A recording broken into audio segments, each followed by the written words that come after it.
আশা করি সকলেই খুব ভালো আছেন। আপনাদের বারবার বলেছিলাম যে অর্থনৈতিক একটা টানাপোড়েনের মধ্যে কিন্তু আপনারা পড়বেন, এটা বলছি কিন্তু প্রায় 1 বছর ধরে, এবং আরও বলেছি যে কখন এগুলো পড়তে চলেছেন। তা সময়টা খুবই আসন্ন এবং আপনারা তো অনেকেই সেটা বুঝতেও পাচ্ছেন। তো এই অবস্থায় দাঁড়িয়ে যারা বলছেন ব্যবসাটা খুব মন্দা চলছে, আগের মতো নেই, ব্যবসাটা ঠিক মতো চলছে না, অনেকের মনে হচ্ছে যে ব্যবসাটা মনে বন্ধ হবার মুখে, তাহলে এখান থেকে বাঁচবো কী করে? আমি আপনাদের বলবো, একটা লক্ষ্মী গণেশ অনেকেই ব্যবসা স্থানে রাখেন। এই লক্ষ্মী গণেশটাকে আপনি যেখানে বসেন, অনেকে গদি বলে, বা যেখানেই বসুন, আপনার ডান দিকে বা মাথার উপরে রাখুন।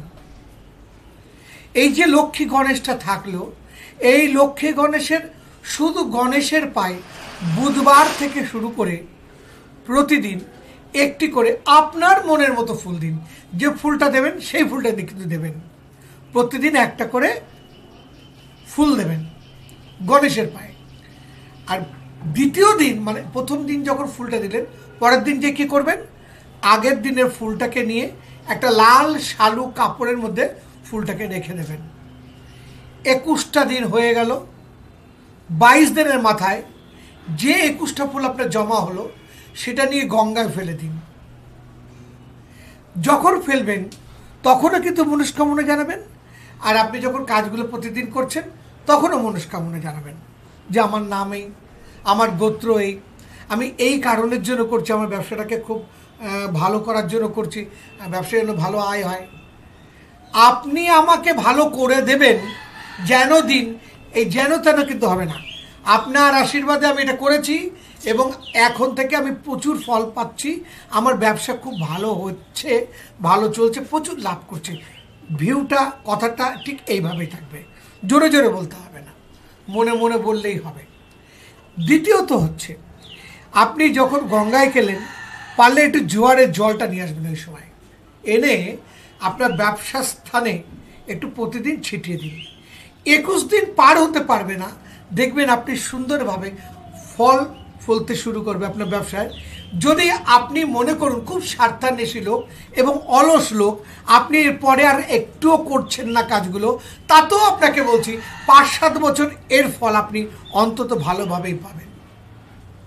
আর একটা কথা বলে রাখি, যারা এটা করতে রাজি হচ্ছেন না, তারা বৃহস্পতিবার দিন তুলসী গাছতলায় সকাল 9টার মধ্যে একটু হলুদ বাতাসা, সামান্য দুধ দিন, খুব অল্প দেবেন, নাহলে পিঁপড়ে হওয়া যাওয়ার সম্ভাবনা থাকবে, গাছ নষ্ট হয়ে যাওয়ার সম্ভাবনা থাকবে। শুক্রবার দিন ওই গাছের তলায় ঠিক সন্ধেবেলায় একটা ঘিয়ের প্রদীপ দিন। অত ঘি কোথায় পাবেন? অনেকেরই অবস্থা আমার ভালো না। আমি তো তাদের জন্যই প্রোগ্রাম করি যারা ধনীপতি, কোটিপতি, 1.5 লাখ 2 লাখ টাকা নিয়ে, 2.5 লাখ 5 লাখ টাকা নিয়ে অ্যাস্ট্রোলজার তান্ত্রিকের কাছে যায়, তাদের জন্য তো আমি প্রোগ্রাম করি না, আমি সাধারণ মানুষের জন্য করি। তাই বলবো আপনাকে, আপনি একটু ঘি রাখুন, ভালো ঘি কিনবেন, কিন্তু 150 গ্রাম হলেও কিনবেন। গাওয়া ঘি হলে খুব ভালো হয়, ওটাই দরকার। ঈশ্বর গাওয়া ঘি পছন্দ করেন। ছাগলাদ্য বা মহিষের, অর্থাৎ ছাগল বা মহিষের ঘি কিন্তু বিরক্তি প্রকাশ করেন। আপনাকে বলবো অল্প হলে 50 গ্রাম হলো গাওয়া ঘি জোগাড় করুন, আর সলতেটাকে ওর মধ্যে ডুবিয়ে নিন, ওই সলতে দিয়ে আপনি তুলসী তলায় পুজো দিন, খুব ভালো ফল পাবেন। আর তুলসীতলা আপনি কিন্তু পূর্বমুখী বা উত্তরমুখী দেবেন।